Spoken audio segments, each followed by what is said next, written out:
So, nakita nyo ba yung special character na colon automatically inserted kapag nag-type ako? Yan ang ipapakita ko sa inyo ngayon kung paano gawin. Date of birth. Itong mga sumunod na cells na to, wala na siya. Kalimitan kasi ganito ang ginagawa natin eh. Lagyan natin ngayon ng sequence. Select muna natin, halimbawa hanggang 15.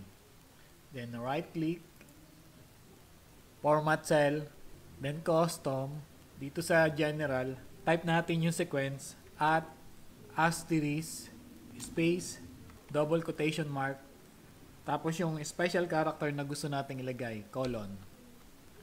Enter. So, hindi siya kasya dun sa cell. Double click natin. Delete na natin yung ating input na colon.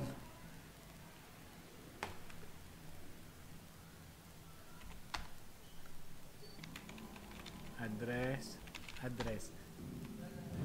Ilista nyo lang yung sequence o kaya isave nyo lang itong video na to for your future reference. Paano daw maglagay ng peso sign sa Excel? Select natin yung cells na gusto natin lagyan ng peso sign. So, ang peso sign ay PHP. Make sure nasa home tab kayo. Then, go to number. May makikita kayo ditong dollar sign. Ito yung accounting number format. Andyan yung mga sign ng dollars, euros, Chinese, at marami pang iba. Kung dollar ang gusto nyo, click nyo lang. Ayan. Meron na siyang dollar. Ngayon, kung peso sign ang gusto nyo, click nyo lang itong drop down arrow. Then, more accounting formats. Dito sa symbol, hanapin natin yung peso sign. PHP siya. Here. Then, okay. Yan, at meron ka ng peso sign. Ang ipapakita ko naman sa inyo ay kung paano mag-wrap text automatically at saka merge and center.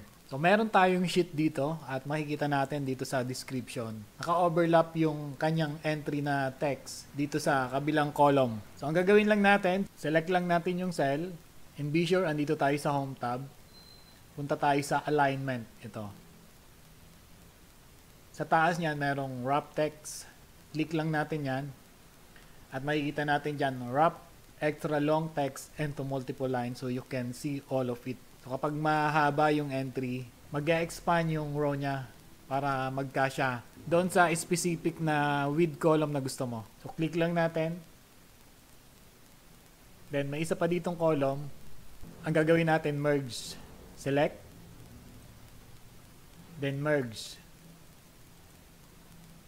Ayun. Pwede na nating magawa na ng alignment. So, ganun lang. Paano mag-delete ng column at saka rows sa pinakamabilis na paraan? Select natin itong column na to, item name. So, ang pinakamabilis para sa akin ay through keyboard shortcut, control minus.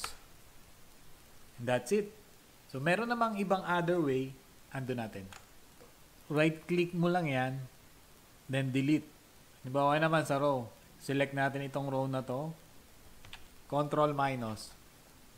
So, select natin itong vendor. Gusto ko ring i-delete to. Another way naman ay pupunta ka dito sa cells.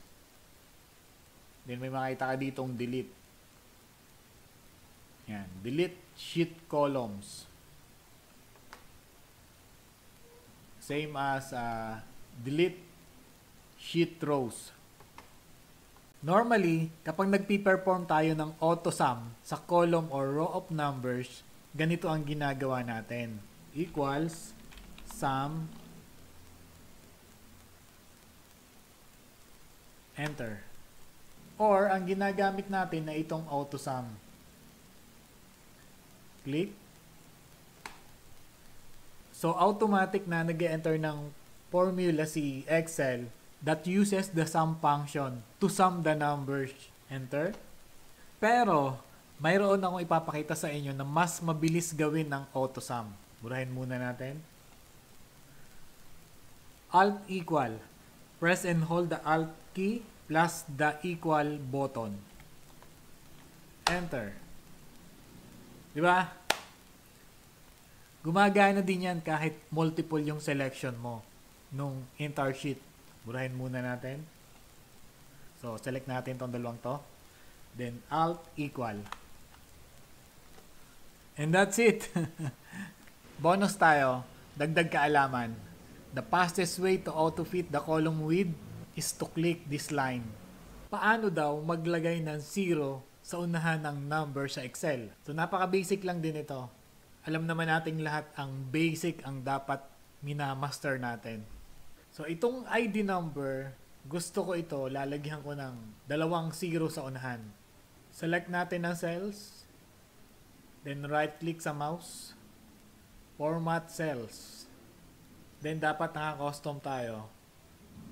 Encode natin dito 1, 2, 3, 4, 5, 0. Ito yung example niya sa taas. Ganito yung magiging format. Then hit OK. Yan. Meron na siyang 0 sa unahan. Type tayo dito. 125. 65. 150. Paano naman kung gusto mong bawasan ng 0? Gagawin mo lang 4 digit. So, select mo ulit. Right click. Format cells. Then custom. Bawasan natin ng 0. And that's it. Yung another way, kung ayaw mong gamitin ang right click, pupunta ka dito sa format cells sa may katabi ng auto sum. Then click mo lang yan. Format cells. Then custom. Diyan ka mag-encode ng 0. So, ganun lang. Paano naman daw i-hide ang grid lines? Napaka-basic lang nito. Hindi na natin kailangan ng code. Meron kasing nag-comment na kung pwede daw, wag na yung code. Kasi syempre, medyo mahirap nga naman. So, napaka-simple lang nito. Yung kaibigan ko si Bitoy, ganito ang ginagawa kapag nag-hide ng grid lines. Pumupunta siya dito sa border, then line color. Yung white. Tapos, ganitong ginagawa niya. Yan.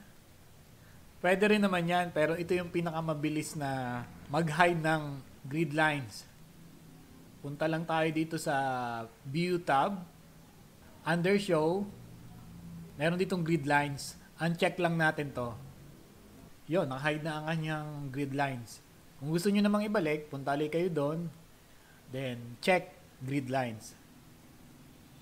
So, ganun lang.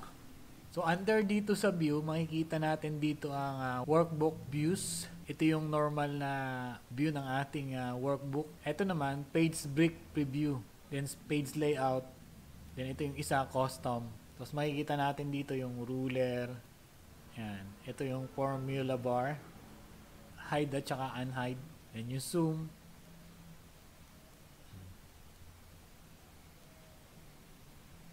%. Ito naman, sum to selection. So, pasensya na po kayo kasi 1, 2, 3 ang nai-upload ko lang na tutorial sa isang araw. Marami po kasi tayong ginagawa. Hindi naman tayo full-time content creator. Pero itatry ko na gumawa ng content everyday. Follow and subscribe for more tutorials. Salamat!